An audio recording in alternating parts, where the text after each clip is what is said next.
Good afternoon to everyone. Myself Amir Maqbool Mughal from GHS Ghamir Brahman Arjori. Today our topic is on digital documentation. This is part 2. इससे पहले digital documentation का part 1 हम कर चुके हैं. ये level 1 students के लिए है for sector IT ITES. So let's start today's topic. आज के हमारे कंटेंट क्या रहने वाले हैं? एडिटिंग दी डॉक्यूमेंट्स, किस तरीके से वर्ड्स के अंदर हम डॉक्यूमेंट को एडिट कर सकते हैं. कॉमन टेक्स्ट फॉर्मेटिंग, किस तरीके से जो हम टेक्स्ट कर लिखते हैं वर्ड्स के अंदर उसकी फॉर्मेटिंग कैसे कर सकते हैं. उसके अलावा पेज फॉर्मेटिंग, पेज के बारे में पढ़ेंगे, पेज की फॉर्मेटिंग कैसे कर सकते हैं. इंसर्ट रोज़ एंड कॉलम्स, वो किस तरीके से रोज़ और कॉलम्स को इंसर्ट कर सकते हैं. प्रिंटिंग है डॉक्यूमेंट्स, और किस तरीके से हम एक डॉक्यूमेंट को प्रिंट कर सकते हैं. सबसे पहले एडिटिंग दी डॉक्यूमेंट्स. अगर एडिटिंग दी डॉक्यूमेंट्स की बात करें तो इसमें हमारे पास कुछ फंक्शंस होते हैं, जैसे अनडू एंड रीडू. अनडू और रीडू ये जो आपको नज़र आते होंगे, जैसे ही आप MS वर्ड खोलोगे तो उसके बिल्कुल ऊपर जो आपको टाइटल बार आएगा उसके बिल्कुल नीचे आपको अनडू और रीडू का ऑप्शन नज़र आएगा. आपने अगर कोई चीज़ जो है टेक्स्ट लिखा और फिर उसको अगर आपने डिलीट कर दिया तो अनडू से आप वो चीज़ वापस ला सकते हो, और रीडू से आप दोबारा से वो चीज़ जो आपने डिलीट करी है वो दोबारा से डिलीट हो जाएगी. अनडू और रीडू बड़ा इंपॉर्टेंट फंक्शन है. मूविंग एंड कॉपिंग टेक्स्ट, किसी चीज़ को मूव करना, टेक्स्ट को कॉपी करना. ये जैसे हमारे पास कॉपी एंड पेस्ट वाला होता है, Ctrl+C से कॉपी हो जाता है और Ctrl+V से जो है वो चीज़ पेस्ट हो जाती है. ये भी बहुत इंपॉर्टेंट चीज़ें हैं. सिलेक्टिंग टेक्स्ट किसी भी जो हमने पैराग्राफ लिखा, जो भी वर्ड के अंदर लिखा, उसको अगर हम टेक्स्ट को सिलेक्ट करना चाहते हैं तो वो भी हम वहीं पे कर सकते हैं. उसके अलावा selecting non consecutive text items, अगर हमारे पास कुछ ऐसी आइटम्स हैं जो नॉन कंसेक्टिव्स हैं उनको भी हम सिलेक्ट कर सकते हैं. उसके अलावा सिलेक्टिंग है वर्टिकल ब्लॉक्स ऑफ टेक्स्ट. उसके अलावा अगर हमने कुछ वर्टिकल ब्लॉक्स जो हमारे पास रोज़ एंड कॉलम्स होती हैं तो उनके ब्लॉक्स को भी हम सिलेक्ट कर सकते हैं. फाइंड एंड रिप्लेस, तो कुछ चीज़ें हम फाइंड और रिप्लेस वाली कमांड से भी हासिल कर सकते हैं, जैसे कि यहाँ फिगर में आपको नज़र आ रहा होगा. यहाँ पे आपने फाइंड और रिप्लेस, जिस चीज़ के साथ आप रिप्लेस करना चाहते हैं वो वाली चीज़ लिखनी है तो सारी की सारी एडिटिंग जो है डॉक्यूमेंट्स के अंदर हो जाएगी. उसके अलावा अगर हम बात करें तो कॉमन टेक्स्ट फॉर्मेटिंग क्या होता है, इसकी अगर बात करेंगे, जो ज़्यादातर हम टेक्स्ट की फॉर्मेटिंग करती हैं, changing font size bye selecting font size. सबसे पहले तो हम फ़ॉन्ट जो साइज़, जो भी टेक्स्ट हम लिखते हैं उसके साइज़ को हम क्या करते हैं कि चेंज करते हैं हमेशा. तो वो चेंज कैसे करेंगे, सिलेक्ट करेंगे फ़ॉन्ट के साइज़ को, जो हमने लिखा है उसके साइज़ को हम सेलेक्ट करेंगे तो उसके बाद हम साइज़ चेंज कर सकते हैं. 8, 10, 20 अपने हिसाब से आप वहाँ पे साइज़ रख सकते हो. उसके अलावा होता है changing font style, bold, italic, underline. जो आपने लिखा है उसके स्टाइल को भी आप चेंज कर सकते हो.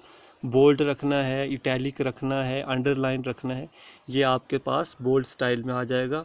फ़ॉन्ट टाइप, अगर आप फ़ॉन्ट टाइप्स को चेंज करना चाहते हो तो वो भी आपको क्या करना है, बस सिलेक्टिंग फ़ॉन्ट ड्रॉप डाउन वाले ऑप्शन को आपने सेलेक्ट करना है तो वहाँ से आप फ़ॉन्ट टाइप्स को भी चेंज कर सकते हो. चेंजिंग फ़ॉन्ट कलर, और कलर अगर आपने टेक्स्ट का चेंज करना है तो वो आप कलर वाले आइकन से चेंज कर सकते हो. उसके अलावा चेंजिंग टेक्स्ट केस, कभी कभी हमें जो है टेक्स्ट जो है उसको चेंज करना पड़ता है, कभी हमें अपर केसेस में लिखना पड़ता है, कभी लोअर केसेस में लिखना पड़ता है, तो वो भी हम कर सकते हैं. Select text you want to alter, सबसे पहले आपने उस टेक्स्ट को सिलेक्ट करना है. जैसे आपने अगर कहीं पे THED लिखा हुआ है तो उसको आपने क्या करना है, सिलेक्ट करना है. फिर उसको क्या करना है, प्रेस Shift+F3 कीबोर्ड से आपने प्रेस करना है. वो changes the case of the selected text, तो वो जो आपके पास जो आपने टेक्स्ट जो सिलेक्ट किया है उसका केस जो है वो चेंज हो जाएगा. Continue pressing Shift+F3 until the case is the way you want. आपने तब तक Shift+F3 जो है वो दबाते रहना है जब तक आप अपने हिसाब वाला केस जो भी आप चाहते हो, जैसे अगर आप चाहते हो कि अपर केस आ जाए तो जब तक अपर केस आएगा आपने ये वाली प्रेसिंग करते रहना है. इस तरीके से आप चेंज कर सकते हो टेक्स्ट केस को. उसके अलावा अगर हम बात करें पैराग्राफ के अंदर कुछ स्टाइल्स बनाने अगर हूँ तो वो आपको जैसे यहाँ पे बताया हुआ है, ये एक पैराग्राफ है, इसको आपने सेलेक्ट करना है और यहाँ पे हमारे पास एक ऑप्शन आता है डिफ़ॉल्ट स्टाइल, वहाँ से आपने उसको क्लिक करना है। तो कोई सा भी एक स्टाइल आप चूज़ कर सकते हो पैराग्राफ का, ठीक है। उसके अलावा अगर पैराग्राफ आपने लिखा है तो आप उसकी स्टार्टिंग से उसको बुलेट्स या उसको एरोज़ देना चाहते हो तो वो बुलेट्स एंड एरो वाले ऑप्शन वहाँ पे बने हुए होते हैं, वहाँ से आपने वो आप सेलेक्ट कर सकते हो। ये भी आपका इसी में आता है पैराग्राफ स्टाइल्स के अंदर। उसके अलावा अगर हम बात करें पेज फॉर्मेटिंग, पेज फॉर्मेटिंग कैसे कर सकते हैं, अगर हम चाहते हैं कि जो हम लिख रहे हैं उसका फॉर्मेट कैसे बनाएं, अगर हम देखें तो वो लेफ़्ट साइड से कितना सेंटीमीटर होना चाहिए, राइट साइड से कितना होना चाहिए, तो वो आप page formatting, page style, default style पे जाके वहाँ से चेंज कर सकते हो। यहाँ पे बताया हुआ है कितनी विड्थ रखनी है, कितनी लेंथ रखनी है, पोर्ट्रेट रखना है, लैंडस्केप रखना है, ये सारी चीज़ें लेफ़्ट से, बॉटम से, टॉप से कितना आपने उसको ज़्यादा कम करना है, तो ये सारी की सारी पेज फॉर्मेट वहाँ पे बताया होता है। कभी कभी हमें लेटर्स लिखना पड़ता है, उसकी राइट से जगह छोड़नी पड़ती है, कभी लेफ़्ट से जगह छोड़नी पड़ती है, कभी जो है नीचे मतलब टॉप से नीचे रखना पड़ता है अपना पेज, तो ये सारी पेज फॉर्मेटिंग पे आप देख सकते हो। पेज ब्रेक क्या होता है, कभी कभी हमें बीच में से पेज को दो हिस्सों में डिवाइड करना पड़ता है, पेज ब्रेक करना पड़ता है, तो वो पेज ब्रेक जो है इंसर्ट ब्रेक वाले ऑप्शन पे आप जाओगे, ये भी पेज फॉर्मेटिंग में आता है। तो वहाँ पे जाने के बाद आप पेज ब्रेक पे सिलेक्ट करोगे तो पेज ब्रेक हो जाएगा और उसको फिर आपने ओके वाला बटन प्रेस करना है तो उससे पेज ब्रेक हो जाएगा। ये पेज फॉर्मेटिंग में आती है। इंपॉर्टेंट चीज़ें हैं पेज फॉर्मेटिंग, लेटर या एप्लीकेशंस या अलग से कुछ भी पैराग्राफ लिखने के लिए आपको पेज फॉर्मेटिंग चेंज करना ज़रूरी होता है। उसके अलावा inserting rows and columns, rows and columns को भी कभी कभी हमें सेलेक्ट करना पड़ जाता है।